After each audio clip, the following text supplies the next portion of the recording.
تو یہ جو اللہ نے رمضان دیا نا، وقت کم ہے، جلدی سے بات کو سمیٹ کے میں ختم کرتا ہوں. یہ رمضان بھی اسی سلسلے کی ایک کڑی ہے کہ پورا سال کھاتے رہتے ہو، تمہاری بریکیں فیل. اللہ کہتے ہیں اپنی پیٹ کی ہر خواہش پوری کرو گے تو اس سے تمہارے اندر مزید خواہشات کے انڈے بچے جنم لیں گے. انسان کو سب سے زیادہ محبوب چیز بھوک کے وقت کھانا ہوتا ہے اور پیاس کے وقت پینا. اگر اللہ ہر خواہش چھڑواتے تو یہ حکم مشکل ہو جاتا. اللہ نے حکم دیا کہ خواہشات پہ کنٹرول کرنا سیکھو گے، خواہشات کا دائرہ محدود کرو گے تو تمہارے دلوں میں سکون پیدا ہوگا. جن لوگوں کی ہر خواہش پوری ہوتی ہے نا، ان میں خواہش کبھی پوری نہ ہو تو برداشت کی قوت رہتی نہیں ہے. اس سے وہ اسٹریس میں، ڈپریشن میں جاتے ہیں. اللہ نے انسان کو ایسا بنایا ہے کہ جو قوت اس کی استعمال ہوتی ہے نا، وہ قوت بڑھتی ہے. یہ اللہ کی عادت ہے. اگر آپ کی بچپن سے ہر خواہش پوری ہو رہی ہے تو برداشت کی قوت استعمال ہو رہی ہے بھائی؟ بولو نہیں تو برداشت کیا ہو جائے گی؟ ختم. اگر بچپن میں ہر خواہش پوری نہیں ہوتی، کچھ پوری ہو رہی ہیں، کچھ، اگر کوئی بھی خواہش پوری نہیں ہو تو پھر نفس بغاوت کرتا ہے. سمجھ رہے ہیں نا؟ پھر بھی خطرناک ہے. پھر انسان معاشرے سے باغی ہو جاتا ہے، وہ بھی خطرناک. تو نہ تمام خواہشات پوری کرنی ہے اور نہ تمام خواہشات کو قربان کرنا ہے. کچھ خواہشات پوری کرنی ہے، کچھ پہ کیا کرنا ہے؟ بریک لگانا ہے. اب کون سی پوری کرنی ہے، کن خواہشات پہ بریک لگانا ہے، یہ فیصلہ ہم نے خود نہیں کرنا. یہ چارٹ جو ہے نا، اللہ نے ہمیں پہلے سے بنا کے دیا ہوا ہے. یہ اسلام کے پاس آپشن ہے. اسلام کے علاوہ کسی اور کے پاس یہ پیکیج نہیں ہے. وہ ہمیں اللہ نے پہلے سے ایک پیپر پہ لکھ کے دے دیا ہے، یہ پوری کر لو، یہ والی چھوڑ دو. ساری چھوڑو بھی نہیں، بغاوت پیدا ہوگی. یہ نعمتوں سے فائدہ نہیں اٹھا، خودکشیوں کی طرف جاؤ گے. اور ساری پوری بھی نہیں کرنی، اس سے تمہیں خوشیاں نہیں ملیں گی. تمہارا نفس پھول کے کپا ہو جائے گا. اس میں اتنا کولیسٹرول پیدا ہوگا کہ یہ ڈپریشن سے مر جائے گا. یہ تو اس لیے اللہ نے حکم دیا، میں تمہیں ایک پیکج دے رہا ہوں، یہ والی پوری کر لو، یہ والی چھوڑ دو. تو بیلنس رہتا ہے انسان. جب آپ اپنی خواہشات کو لگام دیتے ہیں، روکتے ہیں، آپ میں برداشت کی قوت پیدا ہوتی ہے. ہوتے ہوتے ہوتے ہوتے وہ قوت اتنی اسٹرانگ ہو جاتی ہے کہ کسی وقت آپ کی کوئی بڑی خواہش بھی اگر پوری نہ ہو تو آپ پہلے سے اس غم کو برداشت کرنے کے لیے تیار ہوتے ہیں. ورنہ انسان ایسا بن جاتا ہے کہ اس میں برداشت کی صلاحیت ہی ختم ہو جاتی ہے. اور ایک وقت انسان کی زندگی میں برداشت کرتے کرتے ایسا آتا ہے، اتنا پاورفل ہوتا ہے کہ وہ غم پروف بن جاتا ہے. جیسے یعقوب علیہ السلام، ساری زندگی غموں میں گزری مگر ایک حرف بھی اللہ کا زبان سے شکایت کا نہیں آیا. اللہ کے بارے میں ایک حرف بھی نہیں آیا. تو ہمیں اپنی خواہشات پہ کنٹرول کرنا ہے. اس لیے نبی صلی اللہ علیہ وسلم نے اپنی خواہشات پہ کنٹرولنگ کا جو سب سے بہتر طریقہ بتایا وہ روزہ بتایا ہے. الصوم جنہ، فرمایا روزہ ڈھال ہے، روکتا ہے آپ کو. میں لوگوں سے کہتا ہوں جن سے گناہ نہیں چھوٹ رہے، روزے رکھنے کا اپنے آپ کو عادی بناؤ، دیکھو کیسے گناہ نہیں چھوٹیں گے. ہر وقت کھاتا ہے، ہر وقت زبان کی لذت ہے. دیکھو نا، صبح ناشتہ کر کے نکلیں گے آفس میں، جا کے پھر چائے، پھر 2 بسکٹ، پھر 1 گھنٹے بعد ان کو کچھ چاہیے. کوئی نسوار ڈال رہا ہے، کوئی پان رکھ رہا ہے، کوئی سونف کھا رہا ہے. ابے تمیز سے بیٹھ جاؤ تھوڑی دیر یار. پھر لنچ کے بعد بھی کولڈ ڈرنک اور چائے، پھر اس کے بعد پھر شام کو کچھ چاہیے، ان کو سموسے بھی چاہیے اس کے ساتھ.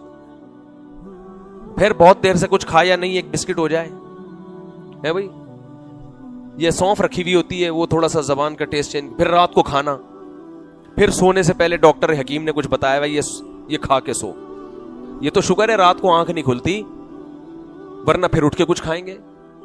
تو جو خواہشات کا اتنا غلام بن چکا ہو، جس کمبخت سے 4-5 گھنٹے صبر نہ ہوتا ہو، وہ شریعت پہ کیسے چلے گا؟ وہ حقوق اپنے اور اللہ کے اور مخلوق کے حقوق ادا کرنے کے لیے یہ ضروری ہے کہ آپ اپنی خواہشات کو کنٹرول کرنا، بلکہ اپنے حقوق ادا کرنے کے لیے بھی ضروری ہے. اپنے حقوق کیا ہے؟ اپنی صحت بنانا. اس میں بھی جب تک آپ کی کنٹرولنگ پاور نہیں ہوگی مضبوط، اس وقت تک آپ اپنی صحت کو بھی مینٹین نہیں رکھ سکتے. ہمارے ایک دوست ایک ورک شاپ کرواتے تھے, بڑی اچھی مثال انہوں نے دی. ایک صاحب کی انہوں نے اس پہ LED پہ تصویر دکھائی, اتنے موٹے نا کپا. ان کو کسی کمپنی میں جاب لگ گئی, بڑی اچھی مینجمنٹ کی, بڑے خوش آ کے اپنے ابا کو بتایا کہ ابا میں اتنے لوگوں کو اب سنبھالوں گا نا. سعودی عرب میں تھے وہ, میں بڑی اچھی جاب لگی اور اتنے لوگوں کو میں سنبھالوں گا. اس کے ابا نے بولا تو اپنے منہ کو تو سنبھال نہیں سکتا, اتنے لوگوں کو کہاں سے سنبھالے, یہ منہ دیکھ تیرا کہاں جا رہا ہے. بالکل صحیح کہا کہ بھائی تو اپنے منہ کو نہیں سنبھال سکتا, اپنی توند کو نہیں سنبھال سکتا, تو ہزاروں لوگوں کو کہاں سے سنبھالے گا. وہ دل پہ لے گئے. بعض دفعہ ابا کی نصیحت بیٹوں پہ اثر کر جاتی ہے, ورنہ عام طور پر ابا سے زیادہ فضول معذرت کے ساتھ بچوں کے لیے گھر میں کوئی شخصیت ہوتی نہیں ہے. بچوں کا خیال ہوتا ہے یہ کما کے کھلانے کی مشین ہے اور خان سامہ معذرت کے ساتھ ہم نے گھر میں پالا ہوا ہے, ٹھیک ہے نا, جس کا کام ہے ہمیں چیزیں لالا کے دینا, گیس بجلی کا بل دینا. چلتی ولتی آج کل ابا کی مارکیٹ میں بالکل بھی نہیں ہے, جو نئی نسل کی جو رپورٹیں ہمارے سامنے آ رہی. تو لہذا کسی آدمی پر باپ کی نصیحت اثر کر جائے تو میں کہتا ہوں اس کے ہاتھ پہ بیعت ہو جاؤ. آپ بہت نیک آدمی, ابا نے کچھ کہا اور اس کی سمجھ میں آ گیا. دوست سمجھائیں تو سمجھ میں آتا ہے, باپ کی نصیحت آج کل سمجھ میں ہی نہیں آ رہی. حالانکہ سب سے زیادہ تو احسان اس کے ہیں بھائی, تجربہ اس کا ہے. تو کہتے ہیں کہ مجھے میرے باس نے کہا, میرے ابا نے کہا کہ تو اپنا منہ تو سنبھال نہیں سکتا, تو کمپنی کیا سنبھالے گا. یہ دل پہ لے گئے. پھر انہوں نے اپنے اسکیجول دیکھا کہ میں کتنے برگر کھاتا ہوں, کتنے پراٹھے پھوڑتا ہوں, کتنی کولڈ ڈرنک. انہوں نے کہا آج سے میں نے اس منہ پہ کیا کرنا ہے. یہ جو اللہ نے نقشہ دیا ہے نا گول, اور باڈی بھی کیا ہو گئی تھی, انہوں نے مجھے پوری پکچر دکھائی اس بندے کی, وہ بھی ایسے پرکار کی طرح پورا گول, پتہ نہیں چل رہا چوڑائی کہاں ہے لمبائی کہاں ہے اس بندے کی. یوں کھڑا کر دو, کھوپڑی اٹھا کے یہاں فٹ کر دو تو بھی ٹھیک ہے, جس طرف سے دیکھو ٹوٹل سے بھی زیادہ ٹھیک ہے. تو خیر انہوں نے پھر ایکسرسائز شروع کی, کھانے پینے پہ کیا کیا, کنٹرول, پراٹھے مراٹھے چھوڑ دی, کنٹرول کیا کھانے پہ. اور اللہ کی قدرت کے 1 سال کے اندر آدھے سے زیادہ مارکیٹ سے وہ شارٹ ہو گئے. لوگ کہہ رہے ہیں باقی کہاں ہیں, لیکن اس کا فائدہ یہ ہوا ڈاکٹروں نے کہا کہ 10 سال شوگر کو آپ نے آگے دھکیل دیا ہے, آپ کو شوگر ہونے والی تھی, چشمہ اتر گیا, اتنے موٹے چشمے لگے ہوئے تھے, چشمہ اتر گیا, صحت خاندانی ہو گئی. تو اپنے حقوق ادا کرنے کے لیے بھی انسان کو اپنے نفس پہ کنٹرول کرنا پڑتا ہے. تو اللہ کے حقوق اور مخلوق کے حقوق کہاں سے ادا ہوں گے, سب سے زیادہ تو اپنا خیر خواہ ہوتا ہے. تو اس لیے اللہ نے ہمیں رمضان دیا کہ بہت کھا لیا, بہت پھوڑ لیا, صبح چائے, پھر وہاں جا کے گٹکا, پھر وہاں جا کے سگریٹ, پھر وہاں جا کے چائے میں ڈبو کے کھا رہا ہے, پھر سموسے وہاں سے پھانک لیے, پھر شام کو ایک پھکی لے کے بیٹھا ہوا ہے نا ہضم کرنے کے لیے. رائزک کے مریض میں نے دیکھے ہیں, ہر کھانے سے پہلے رائزک کھا رہے ہیں. تو یہ اب تو یہ دوائیں ایسی ہو گئی ہیں ہمارے کھانے کا جز بن جائیں گی تھوڑے دنوں میں. یہ جو ہے نا, یہ جو ہضمے کی دوائیں ہیں, تھوڑے دنوں میں آپ دیکھیں گے کہ یہ بھینس بھی یہی دینا شروع کر دے گی, مجھے لگ رہا ہے. کھیتوں سے یہی اگنا شروع ہو جائیں گی. اللہ کہیں گے تم نے آلو پیاز ٹماٹر تو چھوڑ دیے, تم زیادہ شوق سے ہاضمے کی دوائیں کھا رہے ہو. تو ہو سکتا ہے یہ اگانا شروع کر دیں لوگ, تو اتنا کھا رہے ہیں. تو اللہ نے حکم دیا کہ جو سب سے لذیذ خواہش ہے, انسان کی باڈی کی 2 ریکوائرمنٹ ہوتی ہیں, ایک زبان کی لذت اور ایک خواہشات, سیکسول ڈیزائرز.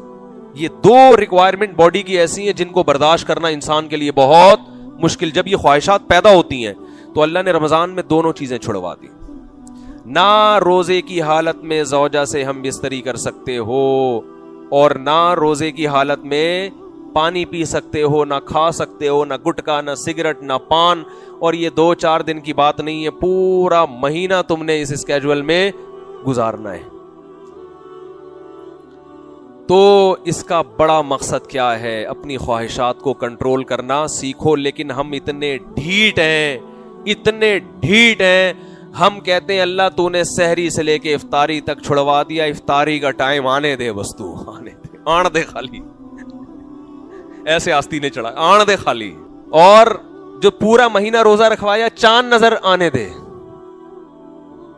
عید کے دن میں نے تجربہ کیا ہے, اگر آپ تھوڑا سا بھی زیادہ کھا لو بد ہضمی ہو جاتی ہے. کیوں؟ میدا 1 مہینہ بھوکا رہ کے اچانک اتنا برداشت نہیں کرتا. ڈاکٹر بھی کہتے ہیں, تجربہ بھی ہے, یعنی آپ کی خوراک رمضان گزرنے کے بعد آٹومیٹیکلی کم ہو جاتی ہے. وہ الگ بات ہے کہ لوگ اس کو مانتے نہیں ہیں, پھر بھی تھوڑے سے پیٹ خراب کرتے ہیں. اکثر لوگوں کا عید کے دن پیٹ خراب ہوتا ہے, حالانکہ گاڈ نے آپ کو, اللہ نے آپ کو ایک گفٹ دیا کہ اب آپ کا میدا سکڑ گیا ہے, اب تھوڑے میں پیٹ بھر جائے گا. ہم کہتے نہیں, میں نے جو رمضان سے پہلے جتنے کھایا تھا نا, میں اتنا ہی کھاؤں گا. تو ہم ڈھیٹ ہیں بھائی. ہم کیا ہیں؟ اچھا میں بس ختم کروں. تو یہ ہم ڈھیٹ ہیں, یہ ہمارا قصور ہے, یہ رمضان کا قصور نہیں ہے. تو رمضان میں گناہ بھی چھوڑنے ہیں, کیونکہ نبی نے فرمایا جس نے بھوکا پیاسا رکھ کے بھی گناہ نہیں چھوڑے تو اللہ کو اس کے بھوکا پیاسا رہنے کی کوئی ضرورت نہیں ہے. تو اصل تو یہ ہے کہ جب بڑی خواہش کو چھوڑو گے تو چھوٹی موٹی خواہشیں چھوڑنا آسان ہو جائے گا. تو اصل مقصد ہے کہ آپ کی روحانی تربیت ہو اور آپ سے گناہ چھوٹ جائے. آپ یہ سوچو کہ جو رزق حلال تھا وہ حرام ہو گیا, تو جو پورے سال حرام تھا وہ تو اور زیادہ حرام.